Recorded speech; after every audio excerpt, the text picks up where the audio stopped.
Welcome to As Long as the River Flows, a Keepers of the Water podcast.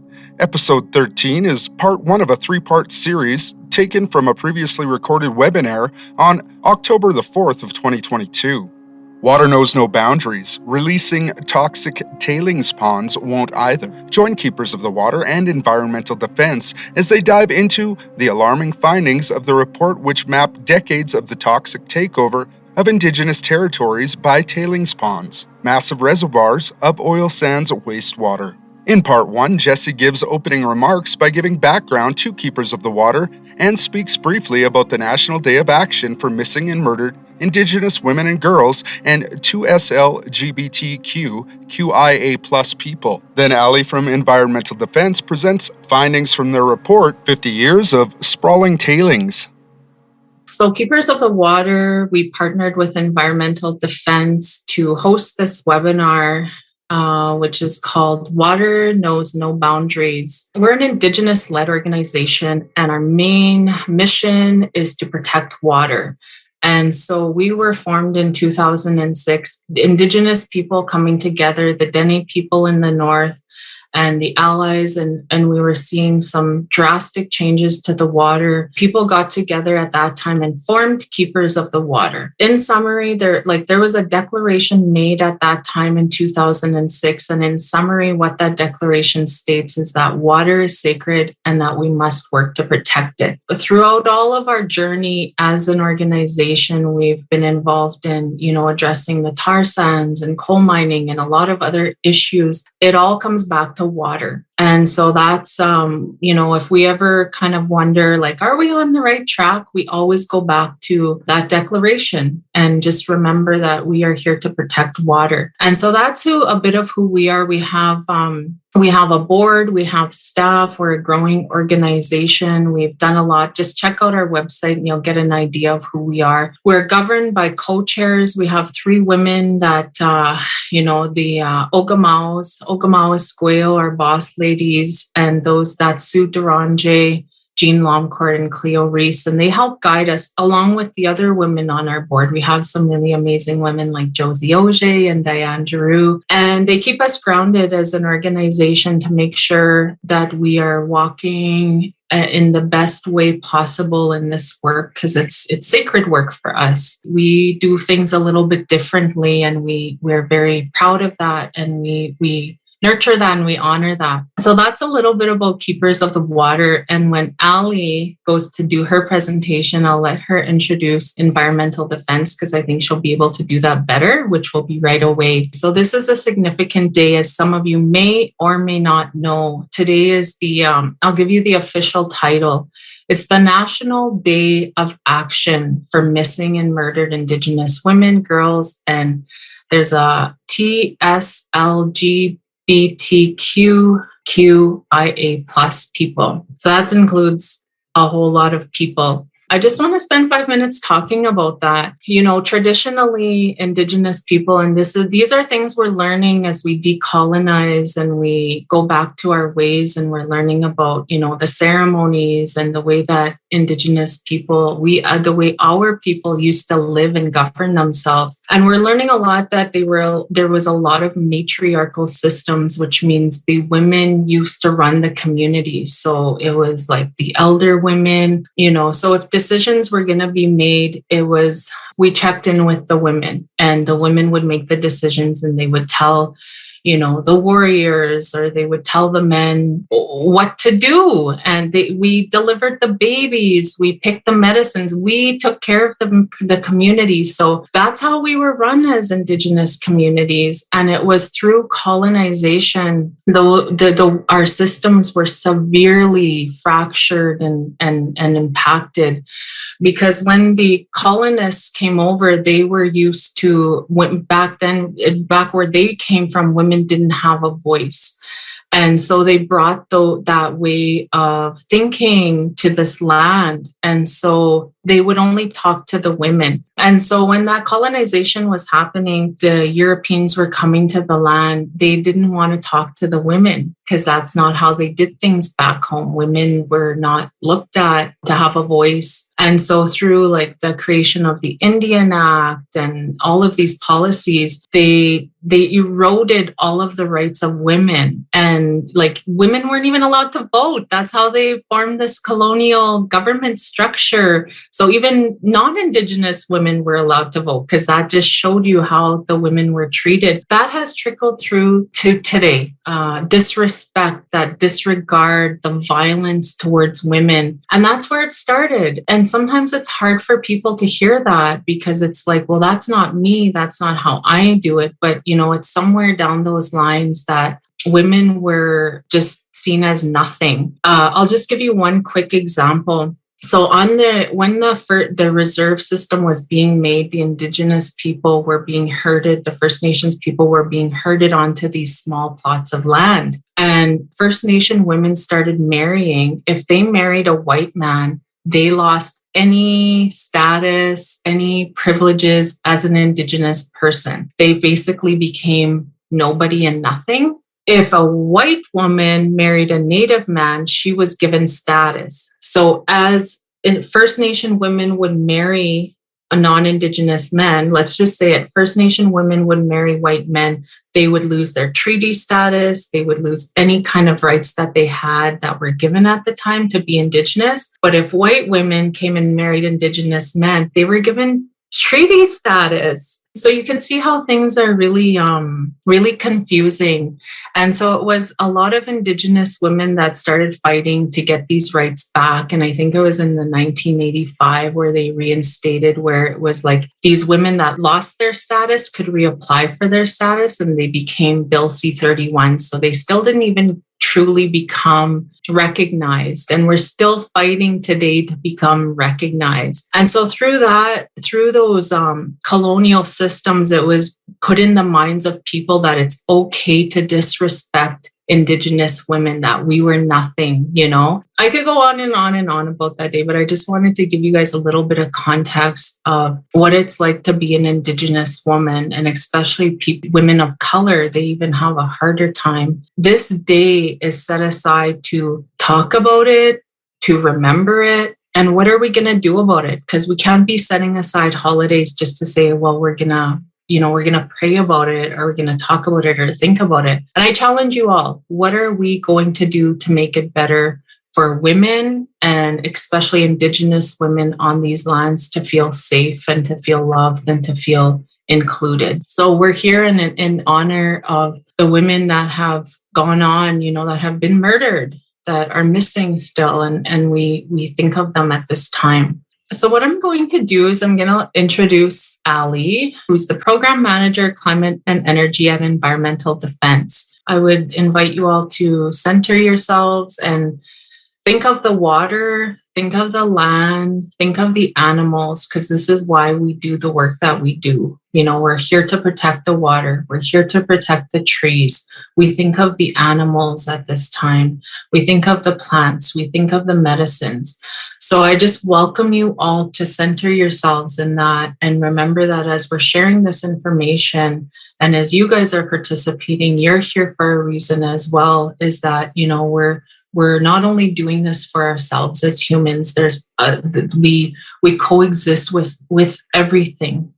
Keep that in mind as we move forward in this evening. And so, Ali, I will get you to introduce yourself and environmental defense, and then we'll just get going with your part of the presentation.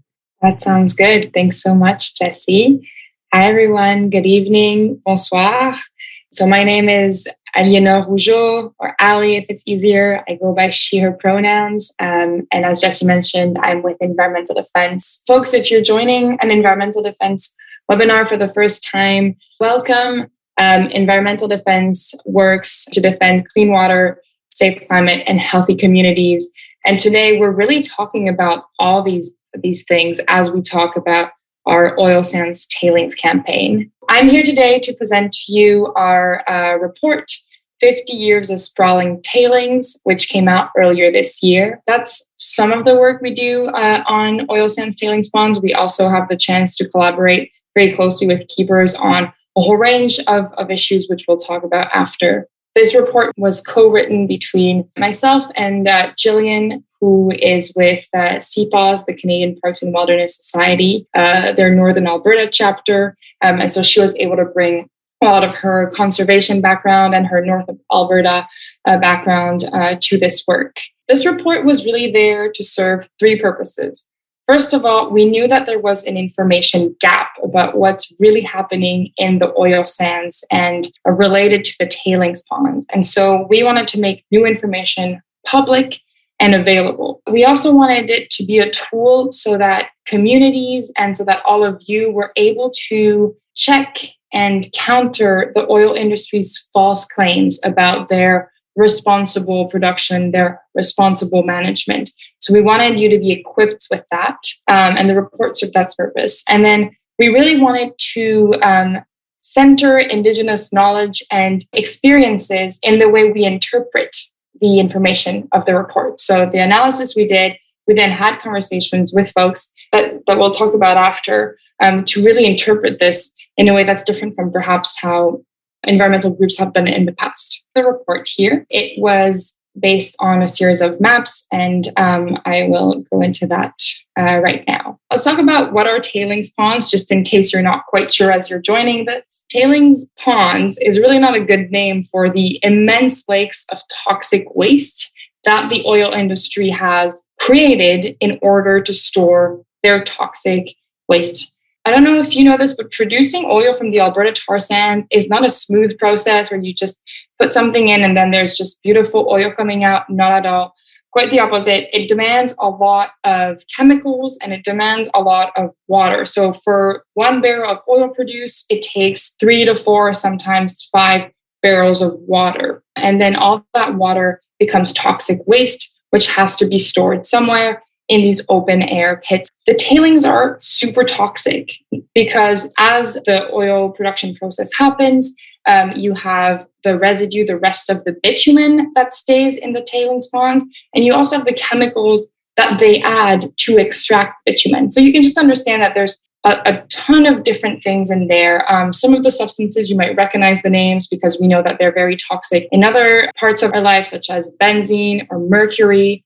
And then there's names that you might have never heard before, like naphthenic acids, which are very toxic to wildlife and to people. Tailings are, one of the reasons that oil production is so destructive because it's a wasteful production technique. Just to give you a few elements as to why tailings are so harmful, they've been proven to leak billions of liters of toxic fluids into the groundwater. They're not meant to be perfectly permeable. They allow for toxic fluids to leak. They also evaporate a lot of greenhouse gases into the atmosphere, and they also create a lot of loss of habitat because of how much land they take on over the years. The result of our analysis, we mapped out since 1975 to 2020 in 5-year increments. We basically, highlighted them over the maps for you to see how much they've grown. And you can really see that it's been an exponential growth in such a short period of time. We will talk about what this mapping has taught us, because our goal was not just to map them, show them on a map and then kind of move on. We really wanted to have numbers on what that represented, because again, this information was not public. We did not know how much land they're taking up. The numbers you can see here basically tell you that just the pond part of the tailing pond already takes up about 240 times the size of the Edmonton Mall, which is the largest mall in Canada. I want to put that statistic aside for a moment and tell you that tailings aren't just harmful because of the fluid part. Tailings actually cover a lot more land because they have a lot of other infrastructure. And so we wanted to calculate how much do they take over in total? How much habitat do they destroy in total? And we found that that's 300 square kilometers. That's 2.6 times the size of Vancouver. That's 3 times the size of Paris. So you have this enormous amount of waste that's taking on enormous chunks of territories. And then you realize that that's not the whole story, because what we were able to see when we mapped out is not only how big they are now, but how much they've grown. And since 2000s, they grew 300%. While we're hearing more and more industries talk about responsible management and sustainability, what our maps showed us is that their tailings waste has grown 300%. Now, on the final note about kind of our shocking findings with this report, and I know these are a lot of numbers, we wanted to check how much of this destruction has currently been cleaned up, because the industry often puts out messaging about how they're already cleaning up and they're reclaiming the land. And when we looked, we made the calculation that only 0.1% of the area has actually been certified reclaimed. 0.1%. So what this taught my co-author Jillian and I is that Canada's oil production is not only a problem because of its contribution to climate change and all these other things, it's really the home of environmental racism, in the sense that these tailings ponds are leaking and evaporating and taking over lands that are the territories of First Nation and Métis people. I told you before that we didn't just want to map things out and move on. We wanted to actually understand what the harm was.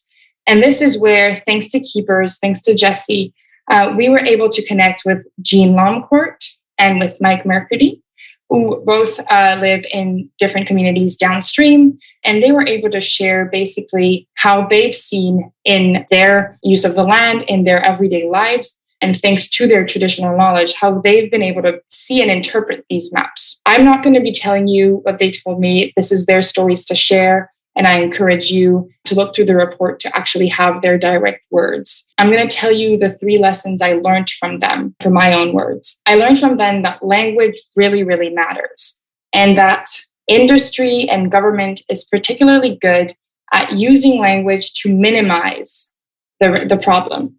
They use language like ponds to hide the fact that they're immense lakes. But Jean was also telling me, they use language like industrial projects when it really is about the destruction and the disruption of place. It's not just projects. They use language like reclamation, but Jean said that, for her, reclamation ends when herself as an Indigenous woman has access to the land again. So really telling me that we need to pay close attention to those elements of language, because they're often used to make it seem like the problem is less of a problem. The second lesson I really learned from them is that the harm that's done by the tailings is, we can really qualify it as environmental racism, because it affects the fundamental practices, fundamental parts of life for Jean and Mike. They talked about how it impacted how they're able to fish and do teachings on the land and all these other things that I encourage you to actually